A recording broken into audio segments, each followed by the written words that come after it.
The first image you need to hold in your mind is this: a diner full of people on a cold December morning. Every booth taken, every stool at the counter occupied. The smell of coffee and cinnamon so thick it feels like something you could hold in your hands. An old jukebox in the corner, throwing colored light across the faces of men and women who look like they haven't smiled in years and are smiling now. A man who must be 90-something, wearing a military dress uniform, with medals that catch the light, lifting a coffee cup slowly, deliberately, the way men of that generation do everything. Like the gesture itself is a form of prayer. And behind the counter, barely visible through the pass-through window to the kitchen, a man in his mid-50s with flour on his forearms and grease burns on his hands, moving with the focused efficiency of someone who has spent a lifetime building things. He is not looking at the crowd.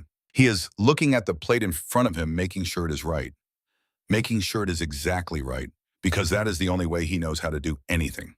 His name is Walter Crane. Hold that image. Now let it go. 3 weeks earlier, the truck died on Route 9 just past the sign that said Crestfall Population 800, and Walter sat behind the wheel for a long time after the engine went quiet, listening to the sound of nothing. His hands were still on the cracked leather. The dashboard had gone dark. Outside, the Kentucky sky was the color of old pewter, and the wind was the kind that doesn't just touch you, it finds the gaps in your clothing and stays there. His son Caleb sat in the passenger seat, staring straight ahead. He had said very little in the last 4 hours. Walter couldn't blame him. There wasn't much left to say. The words they needed didn't exist yet, or if they did, neither man had learned them. There are situations in life that language hasn't caught up to yet. Situations where the silence between two people contains more than any sentence could, where speaking would be a kind of reduction, a narrowing of something that was too large to be narrowed. This was one of those situations. Walter opened the door and stepped down onto the shoulder of the road. The cold hit him across the face, and he stood for a moment, just breathing it in, letting his eyes adjust to the flatness of the landscape around him. Bare fields stretched in every direction, the last of the season's growth long gone, the earth dark and waiting. A grain elevator in the distance with peeling paint. A water tower with a name on it that had faded to illegibility. A main street that ran about 4 blocks and then simply stopped, as if the town had started to become something and then thought better of it. He reached back into the cab and lifted out the toolbox. It was red metal, scratched and dented from decades of work, with initials stamped into the lid that were not Walter's initials. They were his father's. W.C. William Crane. The old man had bought the box in 1959 with his first real paycheck, used it for 30 years, and handed it to Walter on the day Walter started his first construction job at 19 years old. He'd said, "Take care of the tools, and the tools will take care of you." It was the most straightforward piece of advice Walter had ever received, and over 30 years he had found no reason to disagree with it. He set the toolbox on the ground and looked at Caleb, who had climbed out and was standing with his jacket pulled tight, his breath visible in the cold air. Caleb was 28. He had his mother's jaw and Walter's eyes, which meant he had a face built for honesty, whether he wanted it to be or not.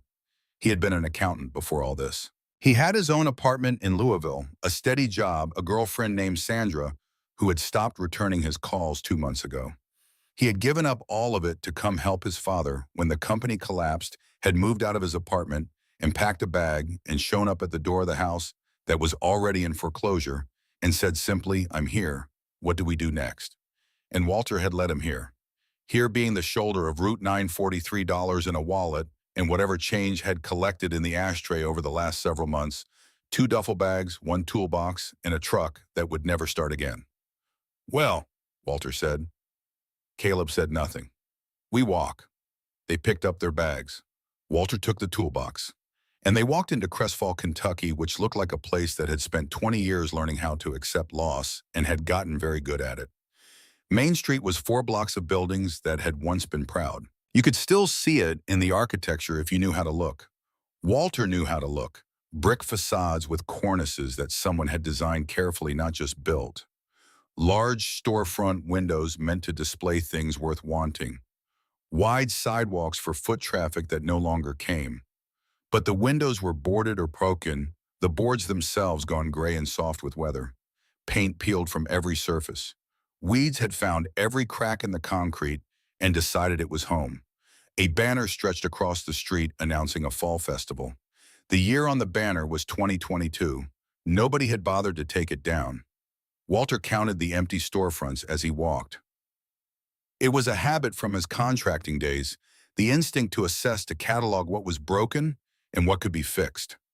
He counted 11 empty buildings in 4 blocks, a closed bank with soaped windows, a former hardware store with a faded sign, a laundromat with plywood where the glass had been, an old insurance office with its sign still on, but its door handle missing, and at the very end of the block, set back slightly from the street as if it had been trying to make itself smaller, a building that was wider than the others and lower with a flat roof and large windows all along the front, all of them covered in sheets of weathered plywood.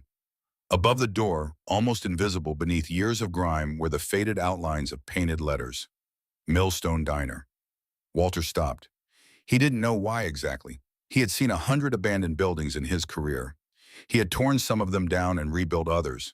He knew an abandoned building the way a doctor knows a body by its structure, its fundamentals, the things underneath the surface that told you whether what you were looking at was salvageable or beyond saving. He looked at this one. The foundation was solid. He could see that from here. The walls were plumb, not leaning, not bowing, standing the way walls stand when the ground beneath them is reliable. The roof had a slight sag in the center section, but not the deep bow that meant structural failure, not the kind of sag that told you the whole thing was going to come down on you. The windows were intact beneath the plywood. The siding had lost most of its paint, but that was cosmetic. That was nothing. The bones were good. "What are you looking at?" Caleb asked. "Nothing," Walter said, and they kept walking. The woman at the grocery store was named Agnes Whitfield. She was 55 years old and had the manner of someone who had heard a great many hard luck stories and had learned to evaluate them quickly and without sentimentality. She looked Walter and Caleb over from behind the register while a space heater hummed near her feet and a small television on the shelf played a news program with the volume low. "Truck broke down," Walter said. "We need somewhere to stay tonight, maybe a couple of nights." "Motel closed 12 years ago," Agnes said. "Nearest one is 20 miles south. Shelter church program. Town's too small for that. Most people in trouble here have family." She looked at them steadily. "You got family somewhere." Walter thought about that. He had a brother in Pittsburgh who he hadn't spoken to in 3 years, the kind of silence that grows between brothers when one of them succeeds for a long time and then fails catastrophically and can't bear to be witnessed in the failure. He had a sister in Tucson who had called once after the business collapsed and then gone back to her own life with the particular relief of someone who has discharged a small obligation. He had a son standing next to him who had given up everything to be here and still didn't blame him out loud, which was either grace or restraint, and Walter wasn't sure he deserved either. "Not close enough," he said. Agnes studied them for another moment, the way a person studies a situation they have already made a decision about, but want to be sure of. Then she wrote a name on the back of a receipt and slid it across the counter. "Earl Hutchins, post office 2 blocks east. He knows everyone and everything in this town. If there's any place you can stay, he'll know about it." She paused. "Tell him I sent you. He'll listen better." Earl Hutchins was 65, thin, in the way of men who have always been thin and never thought much about it, with the patient, deliberate movements of someone who has spent decades doing careful work in a small space.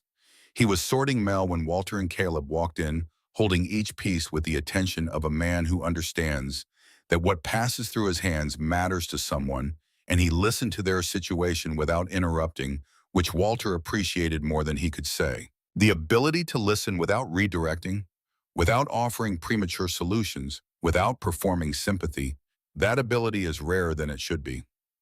"There's the old diner on the corner of Main and 4th, Earl said when Walter finished. "Millstone, been closed since '87. Owner's a woman named Evelyn Marsh. She's 82, lives in Lexington now with her daughter. She's been trying to sell the place for years, but nobody's made a serious offer." He paused, thinking it through. "I could call her, see if she'd let you stay there a few days, keep an eye on the place." "We'd keep it secure," Walter said. "I'm a contractor. Was a contractor. I'd make sure nothing got damaged." Earl picked up the phone.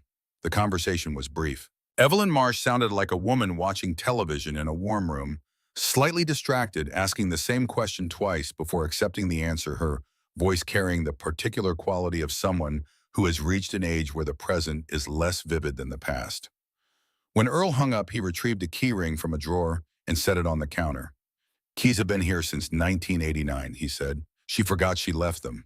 He slid the keys across the counter and looked at Walter directly the way men of his generation looked at each other when they wanted to say something real without making a ceremony of it. "You need anything while you're here, you come back to me. This town doesn't have much, but we don't let people disappear either." The padlock was stiff, and the key fought it for a moment before turning. Walter unwound the chain from the door handles and pushed the door open. The smell came first. Dust and mildew. Old grease, something underneath all of it that was harder to name, the particular stillness of a place that had been holding its breath for a very long time. Not decay exactly, more like suspension. Like the building had simply been waiting with the patience that only buildings possess for someone to return. Walter found the light switch and flipped it without expecting anything. Overhead fluorescent tubes flickered and buzzed, and then reluctantly, with the grumbling compliance of something that has been asked to do too much after too long, a rest cast their flat light over what lay inside. The Millstone Diner was frozen in October of 1987. Booths lined the front windows, their red vinyl cracked and faded to a color somewhere between burgundy and rust. A long counter ran down the left side with round swivel stools, several of them missing their padded seats, the chrome stems standing up like bare stalks in a winter field. Behind the counter, visible through a rectangular pass-through window, was a kitchen. The walls were yellow, or had been. Once now, they were the color of paper left in sunlight, too long, a yellowing that had gone past warmth into something more like exhaustion. Black and white photographs hung in frames along the far wall. The diner full of people in some better decade. The street outside in a different era, when the street had people on it. A factory with smokestacks rising against a bright sky. Men in work clothes walking through a gate with the particular posture of men who have somewhere to be. Dust covered everything equally without preference, the way time covers everything. The floor tiles were cracked in a pattern that suggested someone had dropped something very heavy at some point and nobody had ever fixed it. Water stains marked the ceiling in shapes that meant nothing and everything. Caleb stood in the doorway and looked at all of it and said nothing. Walter walked in. He moved through the space the way he had moved through 1,000 job sites over 30 years, not looking at what it was but reading what it told him. He pressed a palm against the wall near the door. Solid. He crouched and looked at the baseboards. The wood had swollen in some places but wasn't rotted through. He stood and looked at the ceiling sag again, estimating, calculating the load distribution, mentally checking the roof structure above it. He walked behind the counter and ran his hand along the surface. Beneath the grime, it was solid wood, scarred, but not compromised, the kind of surface that could be brought back if someone was willing to put in the time. "This is where we're sleeping," Caleb said. Not quite a question. "This is where we're staying," Walter said. He heard the difference in his own words. He wasn't sure yet what it meant, but he heard it.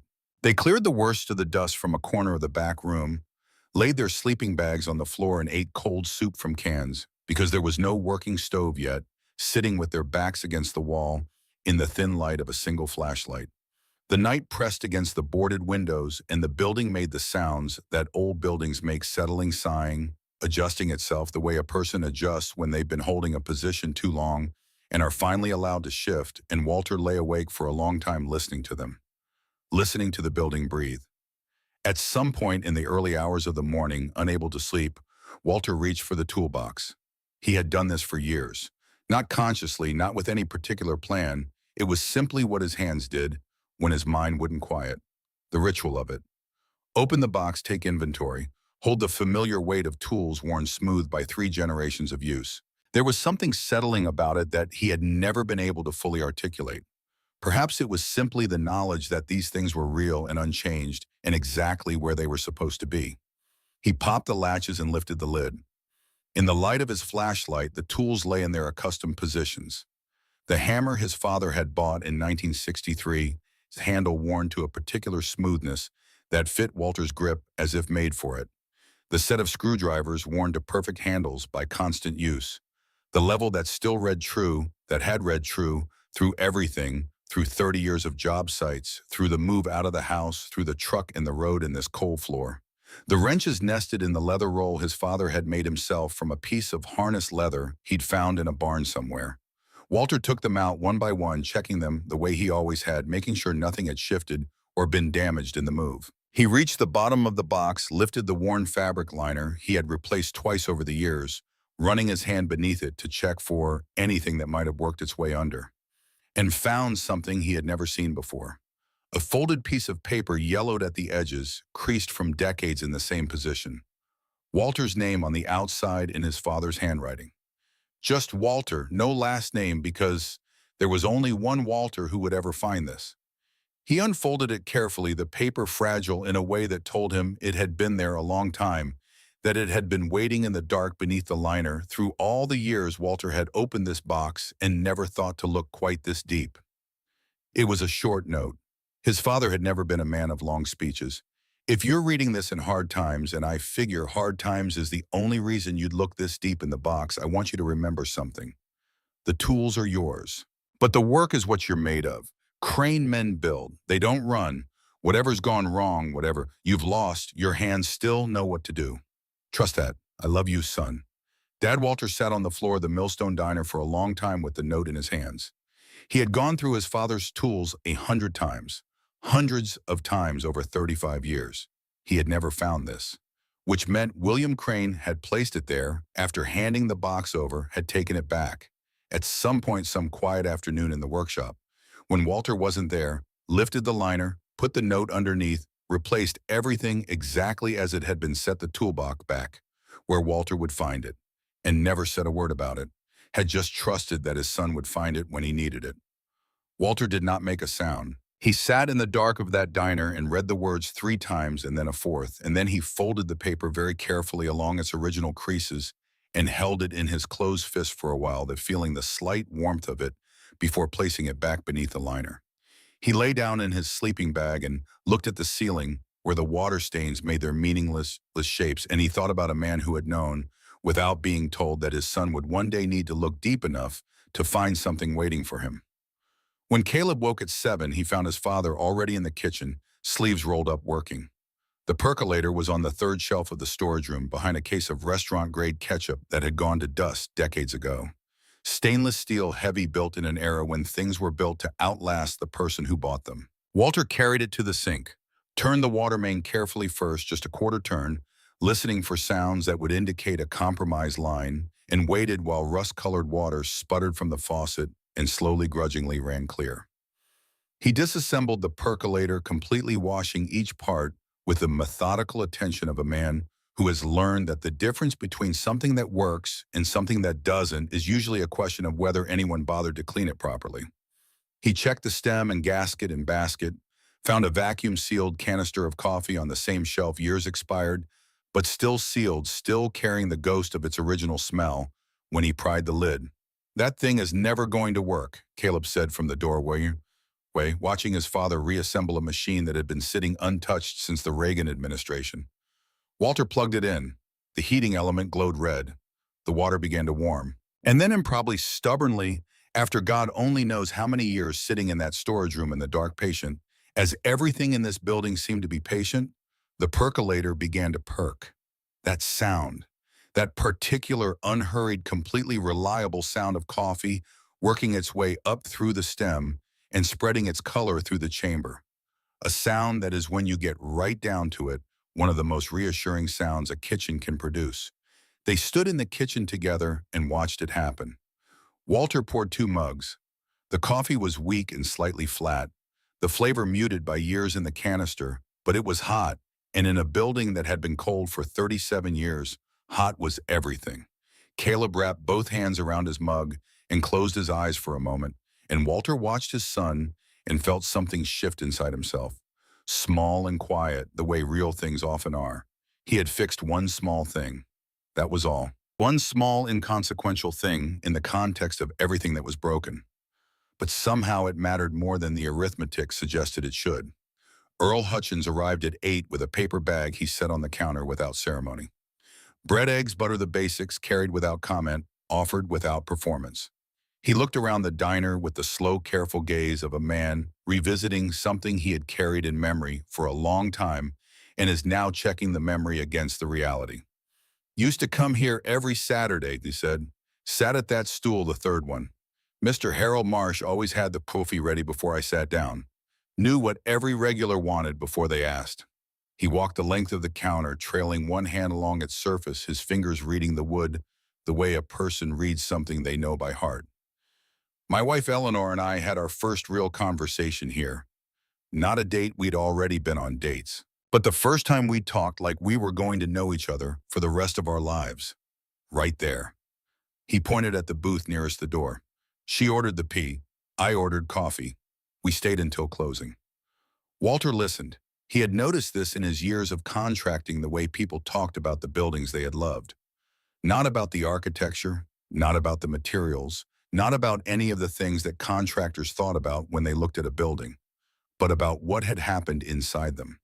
The buildings were just containers. What people remembered was what the containers had held. What happened to her? Caleb asked. 4 years ago, Earl said.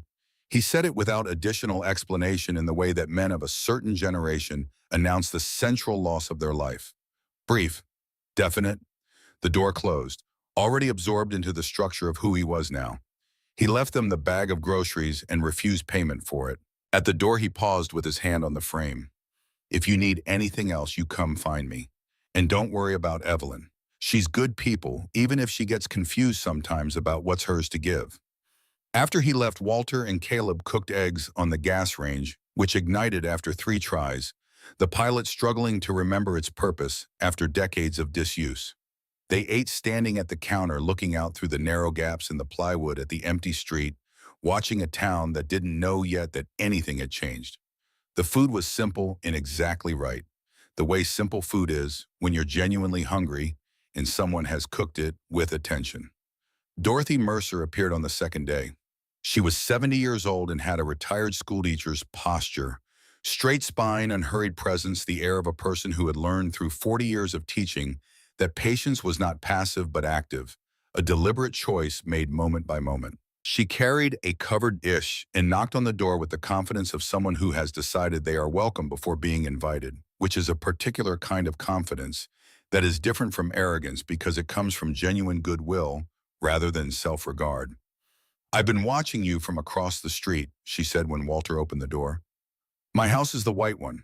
I watched the lights come on 2 nights ago for the first time in decades, and I thought, well, I should either call the police or bring a casserole, and I decided on the casserole. She stepped inside without waiting for a further response. She moved through the diner the way Earl had, slowly touching surfaces, looking at photographs, standing in certain spots, as if testing whether the memory she carried matched the reality of the place. She moved with the deliberate reverence of someone walking through a space that holds significant history, her hand trailing along the counter, her eyes stopping at each photograph. She stopped at the corner booth. I had my first date with my husband here, she said. Stanley. He passed 10 years ago. He was so nervous, he spilled his water twice. And Betty, she was the waitress. She'd worked here 15 years. Betty just brought him a fresh glass and winked at me like we were in on a secret together. Like she was saying, this one's worth keeping. She ran her hand over the cracked vinyl of the seat with the gentleness you'd use on something breakable. He proposed to me at this same table, 11 years after that first date. He'd been working up to it the whole time, I think. That was Stanley. He needed to be sure. She looked at Walter. You're fixing this place up. Just making it livable while we figure out our next move. Is that all? Walter didn't answer that. He had learned over the past year that some questions were better met with silence than with answers that weren't ready yet. Dorothy left the casserole, which was chicken and rice perfectly seasoned, made with the kind of care that comes from someone who has cooked thousands of meals and understands that cooking for another person is a form of paying attention to them. She also left 2 phone numbers, hers and Agnes Whitfield's, and a statement rather than a question. You'll need things. People around here have things to spare. That evening, Walter and Caleb ate the casserole sitting at the counter as the sun went down behind the boarded windows.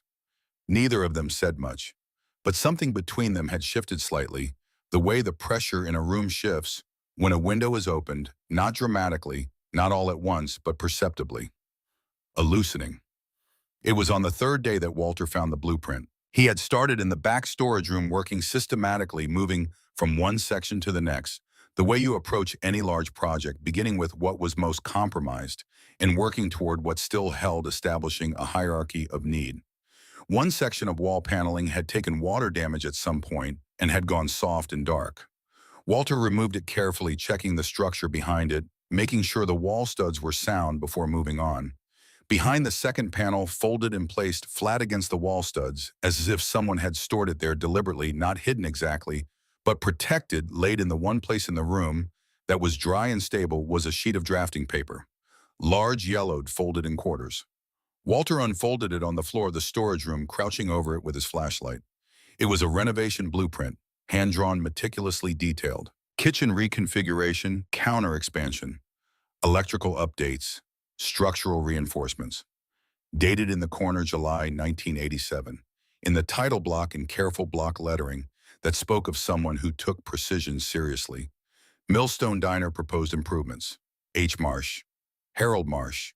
The man who had built this place and run it for decades, whose wife Evelyn, who believed she still owned it, had given them the keys. Walter studied the blueprint for a long time. The kitchen reconfiguration Harold had planned was almost exactly what Walter had been considering. The same logic, the same priorities, the instinct of someone who understood how a working kitchen should breathe and move. The counter expansion followed the same geometry that Walter had sketched mentally on his first walk through his contractor's eye, automatically reading the room's potential. The structural reinforcements addressed the same points Walter had identified when he pressed his hand against the wall that first night. Two men separated by 37 years, who had never met and never would, standing in the same building and seeing the same thing. At the bottom of the blueprint, in different handwriting, smaller slightly, hurried, written at a different time than the careful drafting above it, written perhaps when something had already begun to go wrong, was a single line in pencil. If I can get through this winter, I can save this place. The textile mill had closed in July of 1987. The diner had lasted until October, trying to hold on without its customer base running on reserves and loyalty, and the stubbornness of a man who had built something worth keeping. Harold Marsh had drawn this blueprint and written that note in the same month the mill closed. He had been trying to find a way through. He had believed in July that there was a way through. He had run out of time. Walter sat back on his heels and looked at the blueprint, and then at the space around him, and then at the blueprint again. Caleb found him there 10 minutes later. "What's that? Plans," Walter said. "For this place from 1987. He handed the blueprint up to Caleb. The man who owned this diner drew these up right before it closed. He was trying to save it. Caleb studied the plans with the careful focus of someone reading a financial document, tracing the lines, understanding the spatial logic. He had his father's eye for how things should flow, even if the language was architecture rather than accounting. "These are good," he said. "They're very good." "Are we going to use them, Sam?" Walter stood up. He took the blueprint from Caleb, folded it carefully along its original creases, and placed it on the counter where he could see it while he worked. "We're going to finish what he started," he said. The jukebox was in the corner nearest the restrooms, covered by a canvas tarp that had gone stiff with age and the accumulated grime of decades. Walter pulled the tarp away and stepped back. It was a Wurlitzer early 1960s chrome and colored glass, with the curved elegance of that era's industrial design, the period when American manufacturers still believed that a machine should look like it was worth the money, that beauty and function were not competing values but complementary ones. The glass was dusty but uncracked. The chrome was tarnished but intact. Visible through the curved front window, records sat in their slots undisturbed, waiting with the same patience the rest of the building had been practicing for 37 years. It took most of an afternoon and 2 trips to Silas Webb's hardware store, a narrow storefront squeezed between 2 empty buildings, its inventory suggesting time had not moved much inside it, which in this case was exactly what they needed to find the right replacement belt in a needle that fit. Silas himself emerged from the back of the store with a box of old belts and a collection of needles and said he'd been holding on to them for 30 years, figuring somebody would need them eventually. He said it the way men say things they've been patient about for a long time and are now quietly satisfied to have their patience vindicated. Walter gave him $5 for the lot, and Silas looked pleased in the way that men are pleased when something they saved turns out to have been worth saving. Back at the diner, Walter and Caleb disassembled the mechanism completely, laying each piece on a clean cloth in the order it came on so they would know exactly where everything went when it came time to reassemble. Cleaning every electrical contact with fine sandpaper, checking each gear for damage, testing the spring tension on the mechanical selector. The work required the kind of patience that can't be performed. It either exists in you or it doesn't, and no amount of determination can substitute for it. Walter had it. He had developed it over decades on job sites, learning through hard experience that the difference between a good result and a catastrophic failure was usually the willingness to go slowly when everything in you wanted to move faster. Caleb took notes as they worked. When to tighten, when to leave slack, how the mechanical arm should sit in its rest position, what the belt tension should feel like when it was right. He had started keeping a notebook somewhere around the second day in the diner, and it had evolved from a simple list of repairs into something more comprehensive, a record of what they'd done, and increasingly a set of ideas about what the space might be if someone were willing to think about it that way. By late afternoon, they were ready to test the machine. Walter selected a record without looking at the label. He pressed the button. Nothing happened. He checked the connections, adjusted the belt tension, tried again. Nothing. Then the motor hummed, low tentative feeling its way back into the habit of motion. The arm moved. The record lifted and settled on the turntable with the careful deliberation of a machine that takes its responsibilities seriously, and the needle found its groove. And Sam Cooke's voice filled the Millstone Diner for the first time in 37 years, warm and unhurried and completely undiminished by the decades, as if the music had simply been waiting in the grooves of the record, patient and intact for someone to come along and release it. Walter and Caleb stood very still. The sound was scratchy at the edges, the way old records are, but underneath the scratching was something clean and strong, and it moved through the empty diner the way light moves through a room when the curtains are finally open after a long time. Caleb started laughing, real laughter without effort or self-consciousness, the kind that comes when something is so unexpected and so right that the body responds before the mind can get in the way, before the part of you that has learned to be careful can intervene. Walter felt his chest loosen, something he had been carrying without fully knowing he was carrying it. The front door opened. Dorothy Mercer stood in the doorway with her hand over her mouth. She had been crossing the street when the music reached her, when the first bars of Sam Cooke had come through the gaps in the plywood and found her on the sidewalk and stopped her mid-step.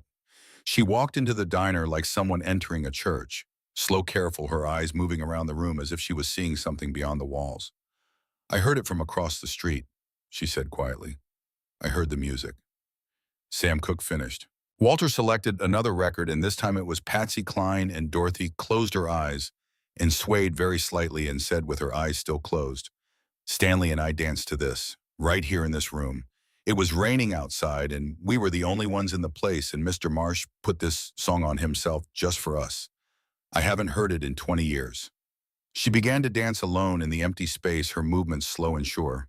A woman of 70 dancing with the memory of a man 10 years gone in a building that had been silent since before most of the people who would eventually fill it again had thought to care about it. Walter watched her and understood something he had not been able to articulate before. They had done more than repair a machine. They had opened a door. Word traveled through Crestfall, the way word always travels in a small town, not through phones or social media, but through the oldest channel there is, which is one person telling another person something worth knowing because they want them to know it because the news is too good to keep. By evening, Earl had come, and Agnes Whitfield with her husband and Gideon Doyle, the handyman who had brought plumbing parts 2 days earlier, and stayed to help. Roy Harmon arrived, 92 years old, Korean War veteran, moving with the deliberate dignity of a man who has earned every year and knows it, and with him 3 men of similar vintage, all of them residents of a town that had given them very little to look forward to recently. They gathered around the jukebox. They took turns selecting songs. Each song opened a story. Each story connected to others the way conversations do, when people finally have something worth talking about, when the dam breaks and what comes out is not just the present, but everything that's been building behind it. Roy Harmon talked about dancing at the diner in 1958 with a girl who eventually became his wife of 50 years, how he'd been so nervous He'd asked her for a second dance before the first one was properly finished. Earl talked about the booth where he had sat with Eleanor on the night he finally understood he was going to spend his life with her, how she'd ordered pee and talked for 3 hours, and he'd sat there thinking, this is what it's supposed to feel like. This is what people mean when they talk about knowing. Agnes, who had been watchful and restrained when Walter first met her, talked about her father bringing her here for pie every Friday after school, which was the only thing she looked forward to all week during a childhood that had otherwise been difficult, in ways she still didn't talk about directly. Caleb sat at the counter with his notebook writing. Not repairs this time. Walter could see it from across the room. Caleb was sketching booth arrangements, calculating rough estimates of supply costs, mapping the flow from kitchen to dining room, working out the numbers with the quiet focus of an accountant who has found a problem worth solving. He had been doing this for days quietly, not showing the work to Walter, waiting perhaps for some signal that it was safe to hope out loud, that hoping out loud wouldn't be punished by another collapse. Walter moved through the gathering, listening more than speaking. He refilled cups with the coffee the percolator kept making, patient and reliable in its corner. He watched the faces of people who had walked through this town for years with nowhere to put what they were feeling, the accumulated weight of watching a place you loved diminish by degrees. They had been carrying it alone, each of them, and now they were somewhere together, and the music was playing and the carrying was lighter. Dorothy found him by the kitchen door near the end of the evening. "You've given us something," she said. "This town has been losing things for 30 years. You've given us something back." "It's just a jukebox," Walter said. "No," she said. "It's not. It's proof that things worth saving can be saved, that someone can walk into something broken and bring it back." She looked at him steadily with the directness of a woman who has spent 40 years saying true things to people who needed to hear them. Don't underestimate what that means to people who had stopped believing it. After everyone left, Walter and Caleb sat alone at the counter in the quiet that follows a room full of people, that particular quality of silence that is not empty, but full, that holds the shape of the conversation that just ended. "They care about this place," Caleb said. "They do." Caleb opened his notebook to a page dense with small, careful handwriting. He turned it to face his father.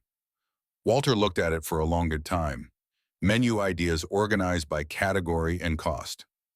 Operating expenses estimated line by line with the precision of a man who has worked with numbers his whole adult life and understands that the difference between a business that survives and one that doesn't is usually in the details that optimists overlook. Revenue projections kept deliberately modest, built on conservative assumptions.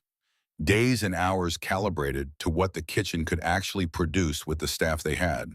At the top of the page, in larger letters than the rest, Millstone Diner Operating Plan Draft 1. "Your grandfather would have liked you," Walter said. Caleb looked up. He didn't talk much, but he had good judgment about people, about what was real and what wasn't. Walter looked at the toolbox sitting on the floor near the kitchen door, the red metal catching the light. "He would have liked you." Caleb was quiet for a moment, absorbing this. "When do we tell people we're thinking about actually opening this place?" "When we're sure enough to say it out loud," Walter said. "When saying it out loud doesn't feel like tempting fate." Outside, Crestfall slept. The wind had died down and the street was still, and the old banner from 2022 hung across Main Street in the cold air, patient, as the building had been patient, waiting for someone to notice it was still there, or waiting for someone to finally take it down. Walter locked the door and walked back through the diner, turning off lights one by one. He stopped at the counter and stood in the dark for a moment, looking at Harold Marsh's blueprint, spread out on the surface, the careful lines of a man's intention preserved in ink. He thought about a man in 1987 who had tried to find a way through a winter that turned out to be longer than any winter he had planned for. He thought about his father. He thought about the note still tucked beneath the liner of the toolbox in the dark. "Crane men build. They don't run." He picked up the flashlight and went to find his sleeping bag. Tomorrow there was work to do. There is a particular kind of momentum that builds when people decide without anyone announcing it that something matters. It doesn't start with meetings or plans or any formal declaration of intent. It starts with someone showing up. Then someone else who heard from the first and thought, well, if they're going, I should go. Then a third person who heard from the second, and a fourth who saw the lights on from the street and figured they'd better come see what was happening before it was over. It starts small and quiet and moves at the pace of human beings making ordinary decisions about how to spend their time. And then one morning you look up from what you're doing and the room is full of people, and you can't remember exactly when that happened or how, only that it did. That was how the second week at the Millstone Diner began. Gideon Doyle arrived on a Monday morning with a truck bed full of pipe fittings and didn't ask permission. He was 52, thick through the shoulders, with the hands of a man who had spent 3 decades fixing things that other people had given up on, hands that knew their work the way musicians know their instruments. He had worked every trade in Crestfall at one point or another because, in a town this small, a man who could fix things fixed everything, and the alternative was watching things stay broken. He walked through the diner, assessed the plumbing situation with the professional silence of someone who communicates primarily through results, and spent the next 2 days under sinks and behind walls replacing what needed replacing and reinforcing what could be saved with the patient thoroughness of a man who takes pride in a work that will outlast the current emergency. He didn't talk much while he worked, but at the end of the second day, when the water ran clear and hot from every faucet and the pressure held steady at every outlet, he wiped his hands on a rag and looked at Walter with something that was as close to satisfaction as his face seemed to allow. "Kitchen's serviceable," he said. "Old Harold kept good pipes, just needed attention." He accepted a cup of coffee and left without discussing payment in the manner of a man who considers some debts to be owed to the place rather than to the person. The students came on Wednesday. Margaret Briggs was the principal of Crestfall High School, a woman in her late 40s who had spent 15 years watching the town's population decline and as children leave for places that could offer them more watching.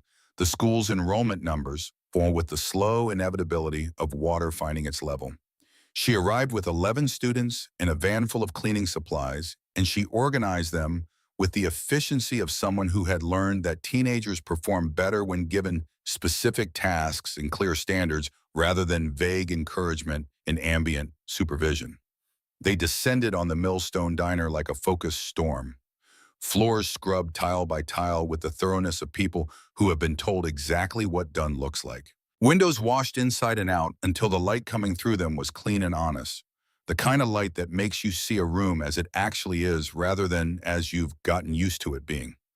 Booths wiped down their cracked vinyl, cleaned and treated with conditioner someone had thought to bring. The photographs along the far wall removed one by one, their frames cleaned of decades of accumulated grime, the images themselves preserved behind glass that could now be seen clearly for the first time in a very long time.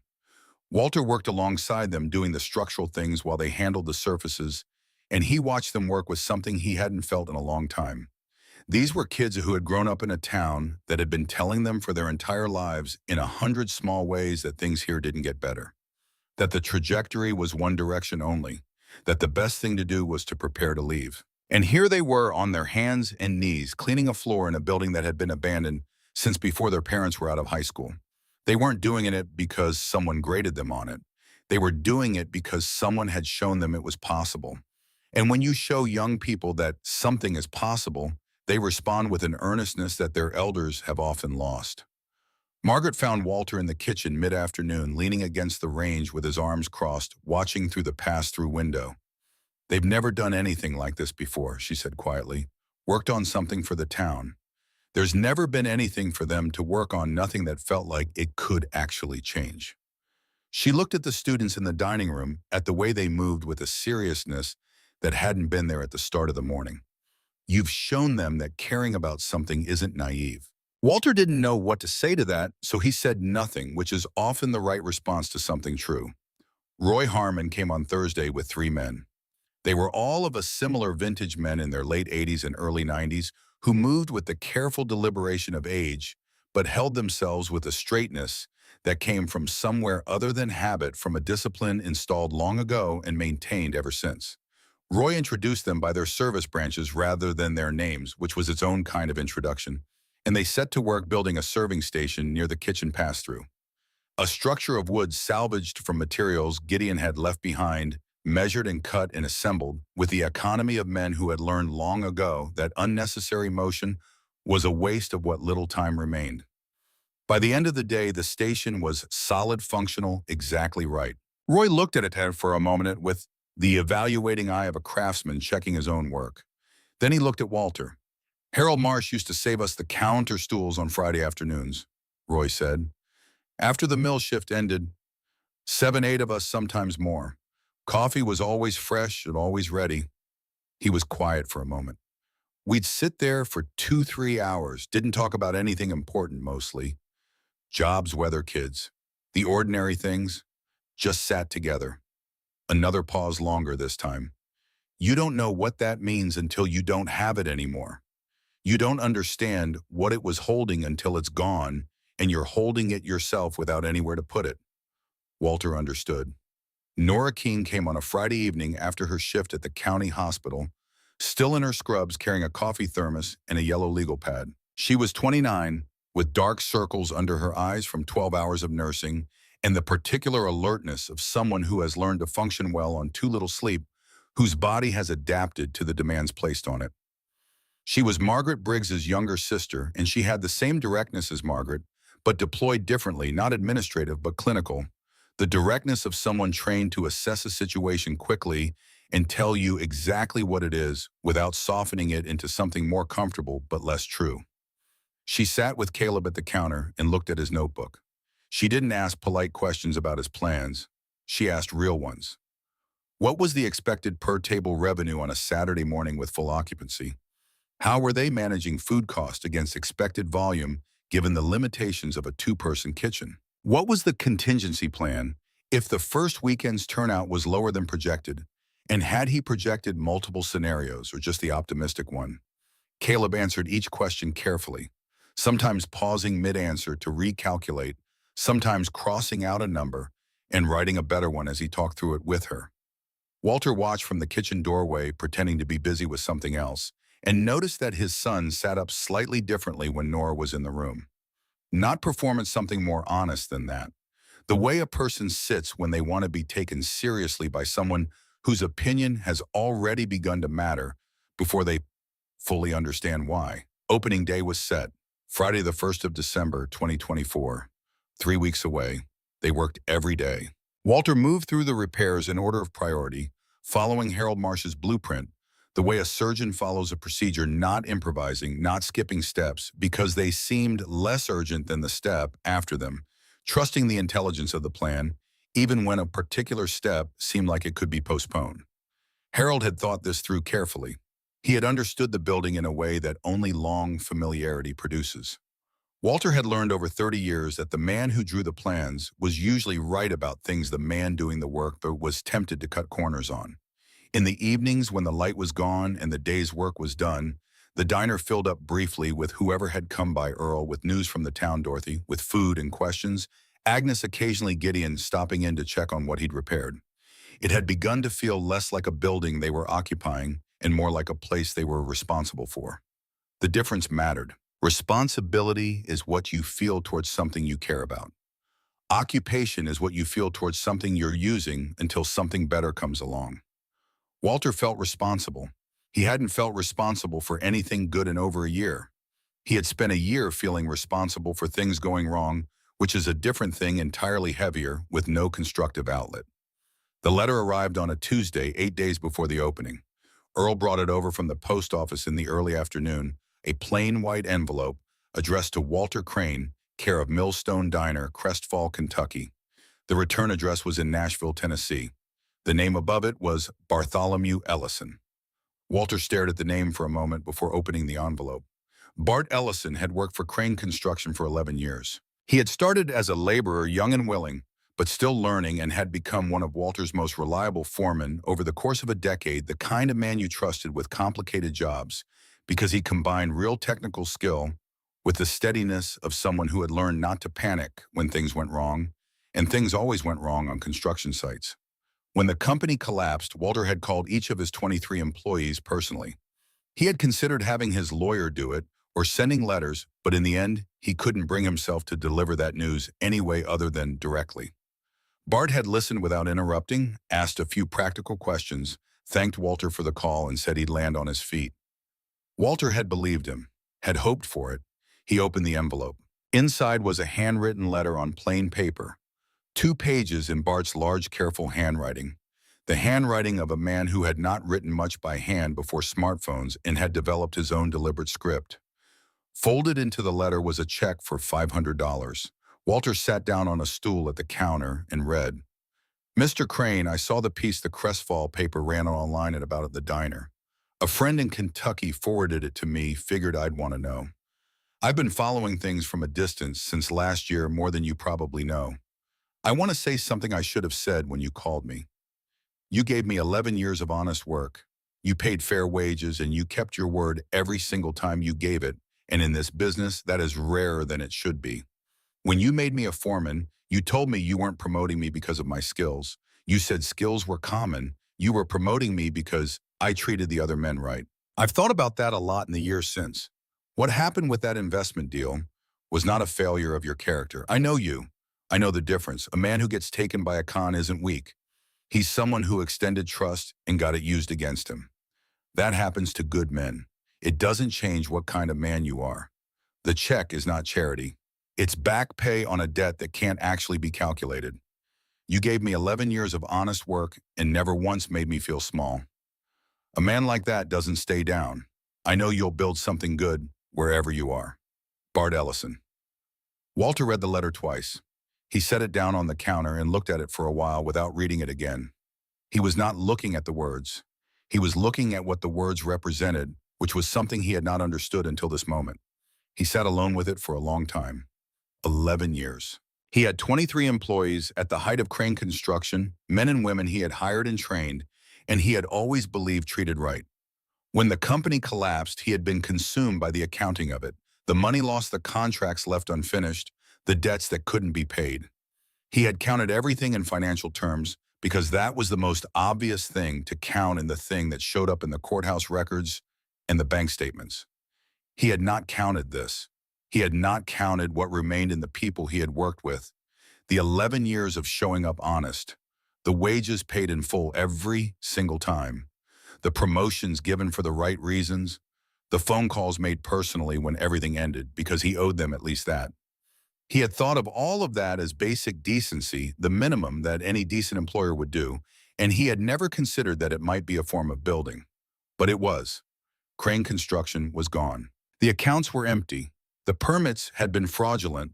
The assets liquidated the name filed in courthouse records as a failed entity. And Bart Ellison had been walking around Nashville for a year with 11 years of honest work inside him that Walter had given him, that Walter had actually built, that no con man and no bankruptcy and no catastrophic failure of judgment had been able to take away. Walter sat with that for a long time. He thought about the note in the bottom of the toolbox. The work is what you're made of.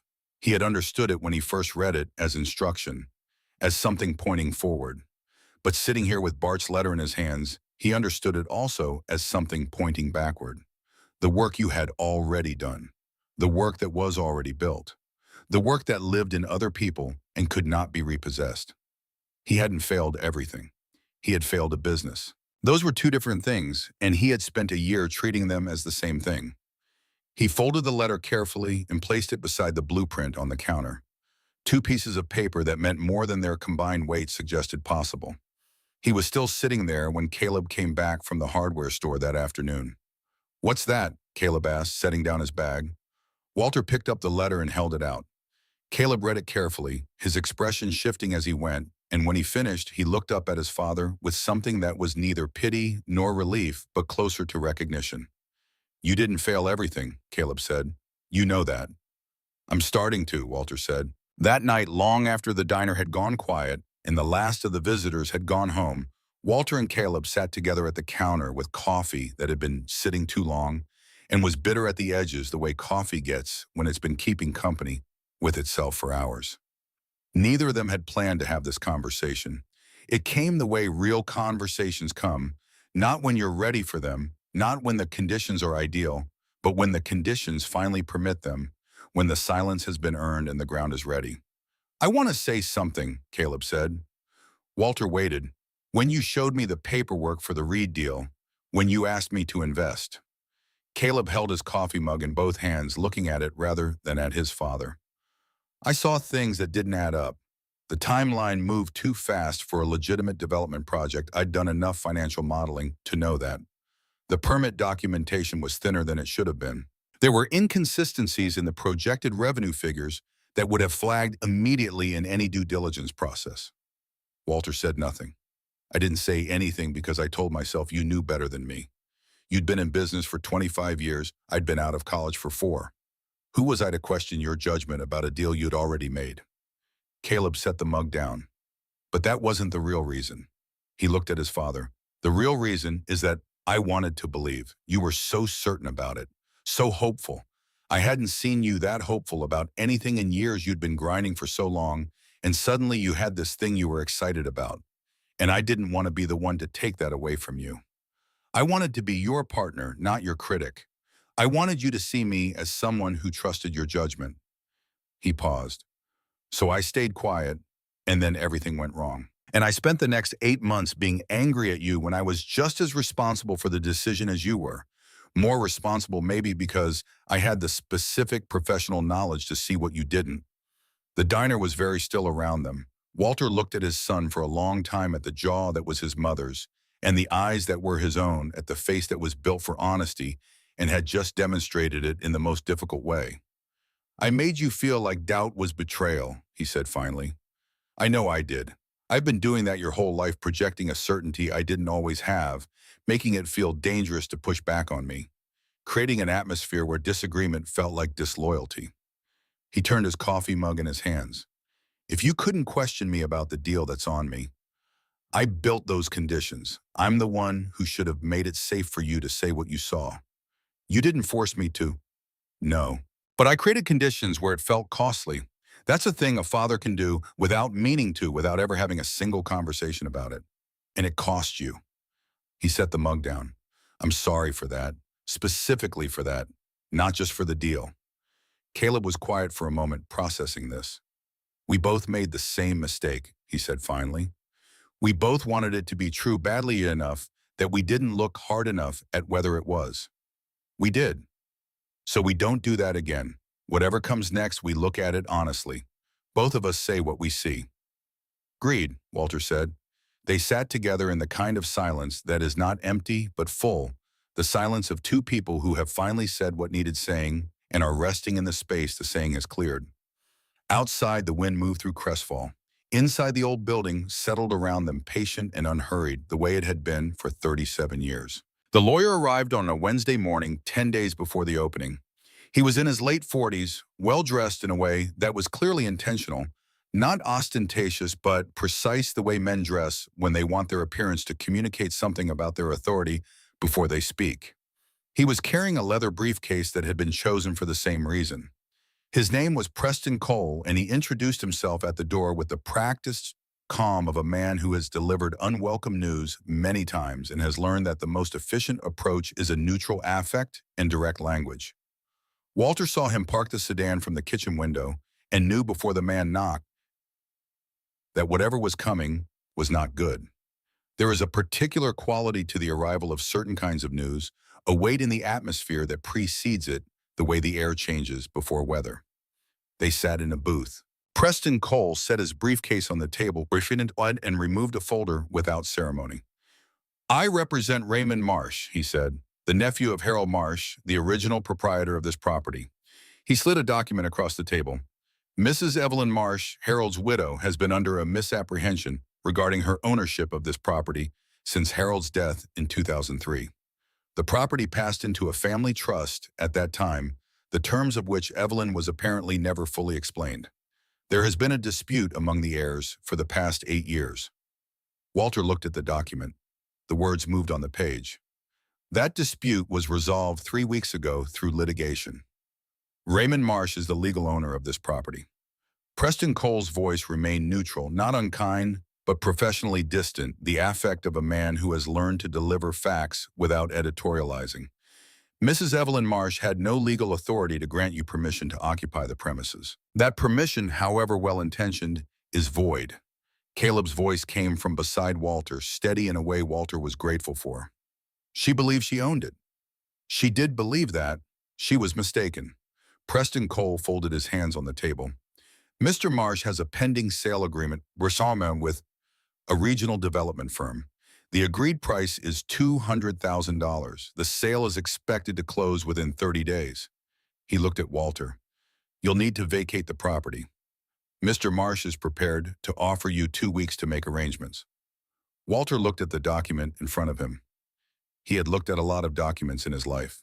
Contracts, permits, loan agreements, the final accounting of a company he had built over 25 years. He had signed things he should have read more carefully, and he had read things that told him nothing useful until it was too late. He looked at this document and understood it completely and felt the floor of the moment give way beneath him, not dramatically, not with any sound, but in the particular way that ground gives way when what you've been standing on turns out not to have been solid. Is there any legal basis for us to remain? Caleb asked.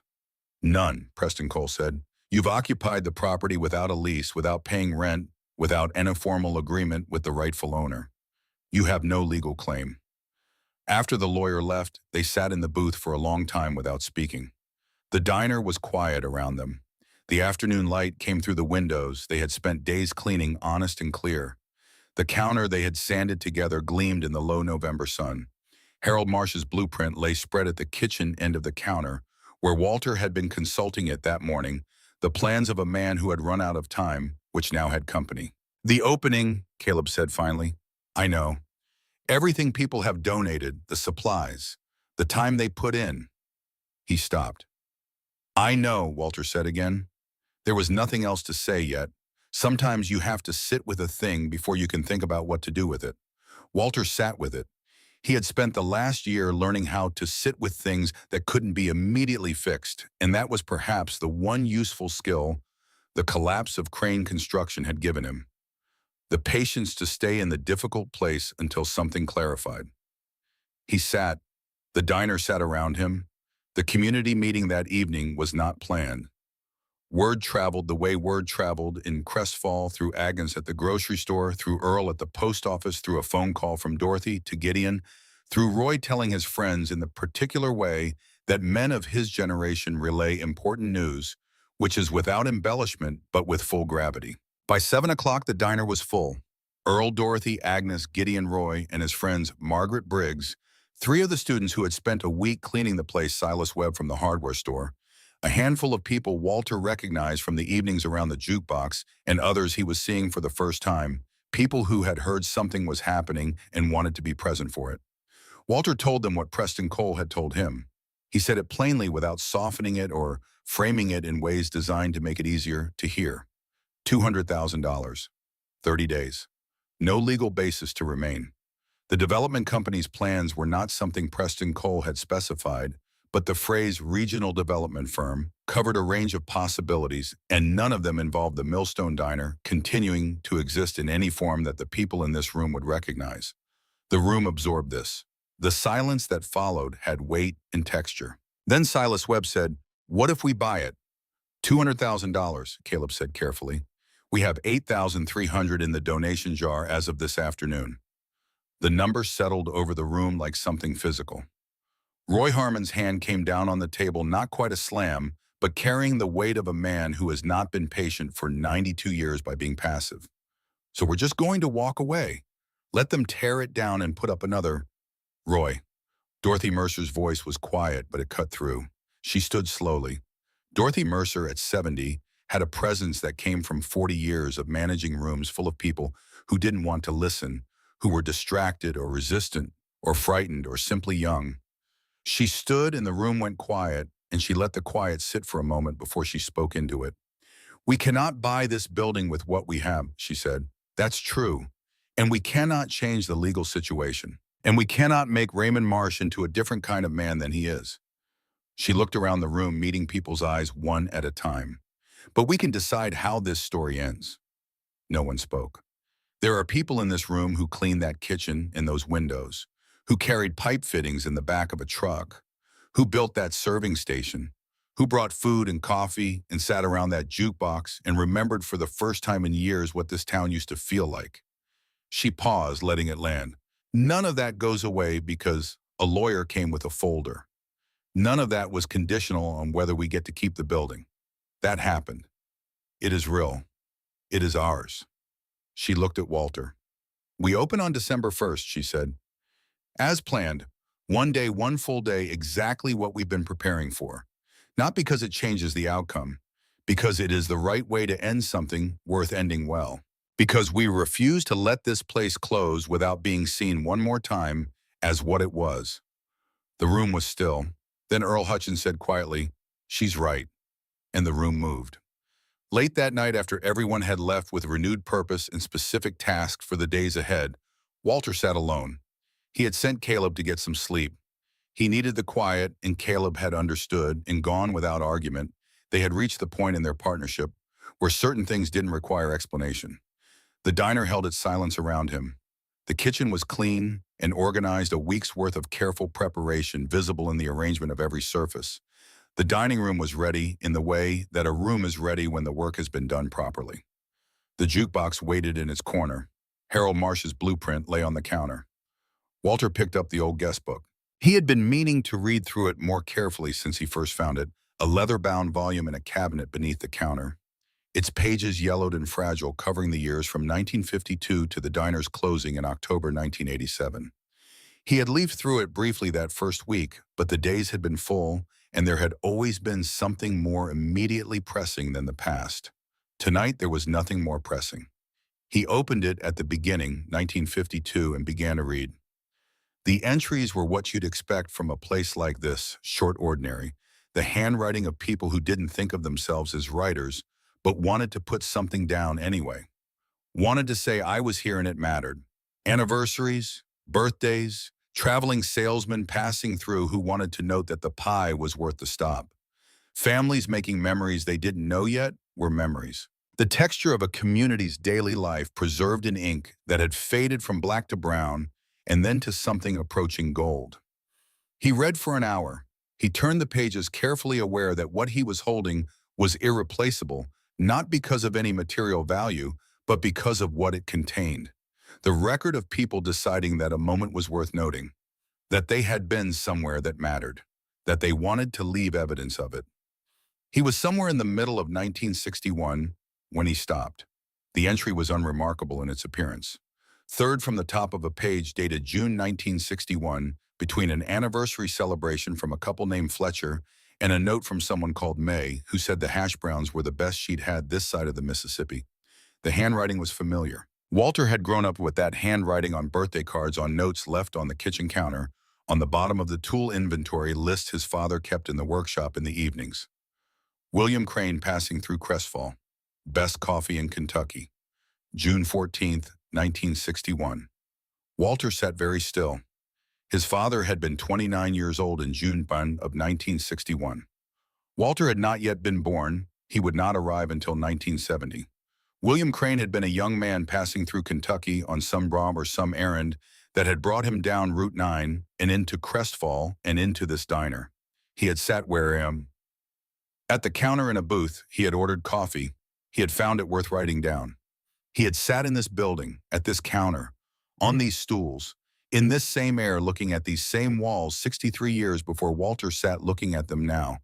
His father had been in this room, had breathed this air, had sat somewhere in the space that Walter was sitting in, and had thought, this is good coffee, this is worth remembering. Walter did not call for Caleb. He did not say anything aloud. He sat with the guest book in his lap and the diner around him in the November night outside and felt something in his chest that he did not have a precise word for. It was not grief. It was not happiness. It was something that encompassed both the way certain landscapes encompass contradictions, the way a place can be beautiful and broken at the same time, and the beauty is not diminished by the brokenness, but made more real by it because the brokenness is what the beauty has survived. His father had been here. His father had sat in this room and drunk coffee and found it worth noting, and then he had passed through and moved on with his life, and 63 years later, his son was sitting in the same room trying to decide whether it was worth saving. Walter sat with that for a long time. Then he stood up. He placed the guest book carefully on the counter, open to the June 1961 page, and looked at his father's handwriting for another moment. Then he went to the kitchen. He had been working on the cinnamon roll recipe for 3 days, his father's recipe reconstructed from memory, and from a partial conversation he half remembered from when he was about 12 watching William Crane bake on a Christmas morning and trying to memorize the proportions without understanding why it mattered to him. Walter had not made them in 20 years. The first attempt had burned. The second had been too dense. The gluten overdeveloped the rolls heavy and flat where they should have been light. The third had been close but not quite right, something off in the balance. He was going to get it right tonight. He measured the flour. He warmed the milk to exactly the right temperature. The temperature his father had described once as warm enough that it doesn't feel cold on your wrist. He proofed the yeast and watched it bloom with the patient anticipation of someone who has learned that you can't hurry yeast any more than you can hurry certain other things. He worked the butter in with his hands, feeling the dough change as it absorbed it, the texture shifting from rough to smooth to something that had a life to it that wanted to be shaped. He worked in silence, and the work opened space in his mind, the way physical work always had, the way his father had said it would. He thought about William Crane's handwriting in the June 1961 guest book. He thought about Harold Marsh drawing a blueprint in July of 1987, writing that single line in pencil at the bottom, "If I can get through this winter, I can save this place." He thought about Bart Ellison in Nashville carrying 11 years of honest work inside him like something that could not be taken. He thought about Caleb on the first night in this building, sitting on the sleeping bag on the floor or eating cold soup from a can, saying nothing, holding his anger quietly because he was trying to figure out how to keep being his father's son when his father had led him to a floor in an abandoned diner in a dying town. The dough was ready. He rolled it out on the clean counter. He spread the butter with a spoon, then the cinnamon and sugar, working it to the edges with a care that would not have been visible to anyone watching, but was present in every motion in the deliberateness of each stroke. He rolled it tight and cut it clean and arranged the pieces in the pan and covered them and put them in the cold to rise overnight. He cleaned the kitchen. He turned off the lights. He stood in the dark for a moment, looking through the pass-through window at the dining room, at the guest book, open on the counter, at Harold Marsh's blueprint, weighted at its corners. Then he went to sleep. Outside Crestfall held its breath in the November cold. 11 days until December 1st. He was in the kitchen by 4 in the morning.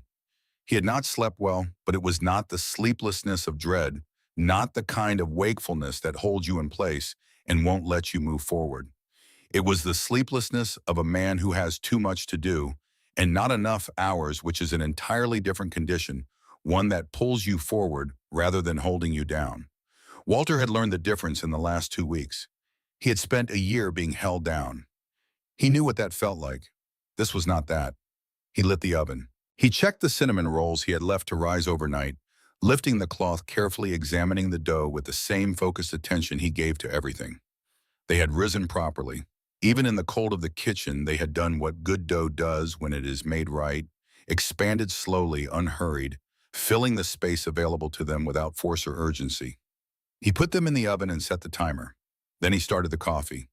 2 commercial-grade percolators running simultaneously because Earl Hutchins had donated a second one he'd found in a storage unit he was clearing, and between them they could keep the diner in fresh coffee for the entire day if Walter managed the timing correctly. The smell of coffee in the morning is one of the few smells that functions as a complete sentence. It says, "This place is open and someone is here, you are expected, come in." Walter wanted that smell reaching the street before anyone arrived. He wanted it to be the first thing people encountered before they saw the door, before they heard the jukebox. He worked through his mise en place the way he had practiced every day for the past week until the sequence was automatic. Eggs organized by the flat, butter cut and portioned, potatoes already shredded and pressed dry in clean towels, the preparation for hash browns that had to happen the night before a lesson he'd relearned, through 2 batches that were too wet and came out soft instead of crisp. Bacon laid in rows on the sheet trays ready for the oven. Pancake batter mixed to the right consistency and rested overnight in the cooler. Everything in its place. Every motion already mapped. Harold Marsh's blueprint was on the wall. Walter had pinned it there 2 days ago, not because he still needed to reference it. He had long since internalized every measurement, every decision it recorded, but because it belonged there.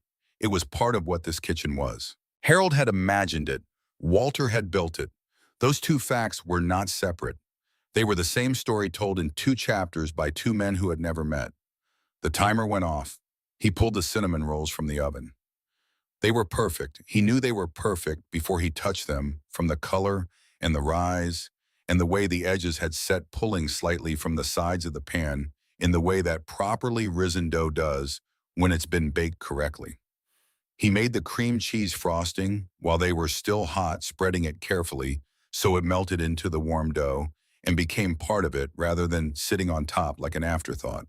The smell that came off them was the smell of his father's kitchen on Christmas morning, of cold winter air and warm indoor light of a time before things got complicated in the ways that adult life complicates everything. He stood in the kitchen alone with the smell of it and allowed himself for exactly one moment to feel how much he wished his father could be here. To be standing in this kitchen that smelled like William Crane's Christmas morning in a building his father had once sat in and drunk coffee and found worth noting. One moment, then he moved on. There was work to do. Caleb came down at 6:30, already dressed, his notebook in his hand. He looked at the kitchen, at the organized stations, the covered trays, the rolls cooling on the rack, the two percolators doing their patient work, and he stood in the doorway for a moment without saying anything, taking it in. "Coffee's ready," Walter said. Caleb poured a cup and stood at the pass-through window looking out at the dining room. Dorothy Mercer and Nora Keene were already there, having let themselves in through the back with the key Walter had given them. Dorothy was moving through the dining room with the methodical focus of a woman who has organized many events and understands that the difference between a good one and a great one is in the details no one will consciously notice, but everyone will feel. She was straightening silverware, adjusting the placement of mugs, checking each booth one last time. Nora was at the serving station reviewing the order system she and Caleb had designed together, tracing the workflow, with her finger checking it against some internal standard. "She's good," Caleb said quietly, watching her. "I know," Walter said. Caleb turned back to his coffee. "You ready for this?" he asked. Walter looked at the kitchen around him, at the organized surfaces and the waiting trays and the blueprint on the wall and the two percolators running and the cinnamon rolls cooling in their perfect rows and the morning light beginning to come through the window above the sink. "I've been ready for this my whole life," he said. "I just didn't know what it was going to look like." Earl Hutchins arrived at 7:55. He was wearing a black suit that had last seen service at a funeral several years ago, pressed carefully and showing the slight shine of fabric that has been ironed many times over many years. His shoes were polished. His white shirt was buttoned to the collar with the care of a man who understands that certain occasions require certain things from you all. He had combed his hair with a precision that suggested the comb had been employed with deliberate, unhurried care. He stood at the door and waited for it to be opened, because a gentleman waits to be received. Walter opened it. "First customer," Earl said. His voice was steady, but his eyes were doing something they didn't usually do, something that in a less reserved man would have been closer to the surface.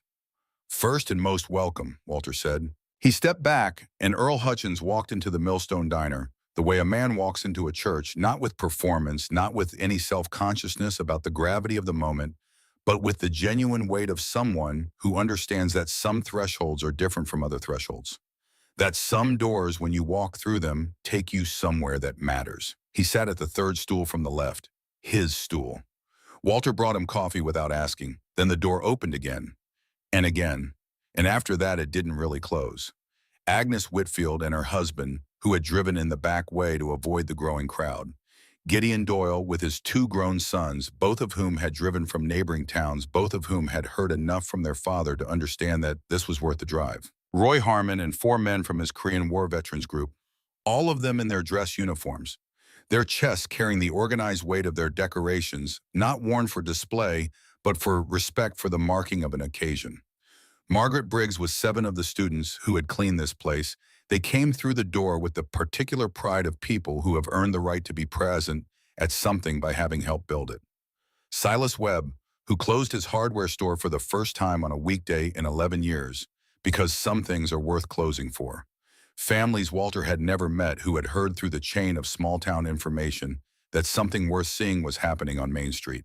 People from 2 towns over who had read the piece in the Crestfall weekly paper that had been shared and reshared online until it found its way to people who had grown up in Crestfall and moved away and had spent years telling themselves they didn't miss it and had been waiting without knowing it for a reason to think differently. By 9 o'clock, every booth was full. Every stool at the counter was taken. People stood along the far wall, coffee in hand, talking to each other with the ease of people who have been given a good reason to be in the same place. The jukebox ran continuously. Dorothy had taken responsibility for it, selecting songs with the editorial judgment of someone who understood that music in a room is not decoration, but architecture, that it shapes the space it fills and determines what the space allows. The sound of the Millstone Diner at 9 o'clock on the 1st of December 2024 was the sound of 100 people who had forgotten what it felt like to be in the same place together suddenly remembering. Like a language they had learned and stopped speaking and discovered with the first sentence that they had never really forgotten. Walter cooked. He moved through his station with the precision and pace he had practiced, turning nothing out that wasn't right, composing each plate with the attention of someone who understands that what you put in front of a person is a statement about how you regard them. Scrambled eggs that were soft and creamy, finished with butter at the last moment. Hash browns pressed hard on the griddle until the edges went gold and crisp, the interior still yielding. Pancakes poured in measured circles, flipped at exactly the right moment. Bacon from the oven, each strip consistent. And cinnamon rolls plated one at a time, the frosting applied while they were still warm, so it melted into the dough. Through the pass-through window in the intervals between calls, Walter could see what was happening in the room. Roy Harmon and Earl at the counter, their heads bent together in the posture of men exchanging important things that don't require volume. Margaret Briggs's students in a booth with the straight-backed focus of young people who understand they are witnessing something they will remember. Dorothy moving through the room, touching a shoulder here, pausing to listen, there her face carrying the expression of a woman who has been right about something for a long time and is watching the proof arrive. He could see Caleb. His son moved through the dining room with a calm authority that Walter recognized as genuine, not performed. Caleb knew where every order was in its sequence. He knew which tables needed refills before they asked. He knew how to manage the flow of a full room without making the management visible, without letting the machinery show. He had built a system, and the system was working, and he was running it with the ease of someone doing exactly what he is built to do in exactly the right place to do it. Walter watched his son and felt something that had no efficient name, a compound of pride and relief, and something older and deeper than either the particular feeling of a father who sees his child become fully unmistakably themselves, who sees the person you always believed they could be standing right there in front of you doing it. He turned back to his station. He had plates to make. The jar appeared on the counter sometime around 9:30. Walter didn't see who placed it. He was in the kitchen when it arrived, and when he next looked through the pass-through, it was simply there, a large glass jar with a handwritten card taped to it that said, "Save the Millstone Diner," in letters large enough to read from the booths. He watched through the window as people noticed it. Earl saw it first, pulled out his wallet without hesitation, folded bills, and pressed them through the opening with the deliberateness of a man making a considered decision. Agnes's husband reached across the counter and added to it. Roy Harmon and his veterans conferred briefly in the way men confer when they are about to do something together. Then Roy produced an envelope from the inside pocket of his dress uniform and placed it whole into the jar. Children were given bills by their parents and carried them up to the jar with the solemnity of small people who understand that they are participating in something important, even if they don't entirely know what it is. By 10 o'clock, the jar was more than half full. Walter turned back to his eggs. The man came in at 11:15.